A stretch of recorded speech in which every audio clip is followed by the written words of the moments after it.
ഇന്ത്യയുടെ ഇരുവർ 2020 ലോകകപ്പ് പടിവാതിൽക്കൽ എത്തി നിൽക്കുകയും ആരാധകരെ ഏകദിന ക്രിക്കറ്റ് കാണാൻ പ്രേരിപ്പിക്കുന്ന ഗ്യാലറിയിലേക്ക് എത്തിക്കുന്ന രണ്ടുപേർ.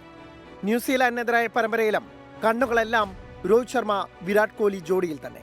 ഓസ്ട്രേലിയൻ പരമ്പരയിൽ ഹിറ്റ്മാൻ ആട്ടമായിരുന്നുവെങ്കിൽ ദക്ഷിണാഫ്രിക്കയ്ക്കെതിരെ കോഹ്ലിയുടെ അഴിഞ്ഞാട്ടമായിരുന്നു. യുവാക്കൾ ഏറെ ടീമിലുണ്ടെങ്കിലും സീനിയേഴ്സ് തന്നെയാണ് കിവികൾക്കെതിരെയും നിർണായകമാവുക.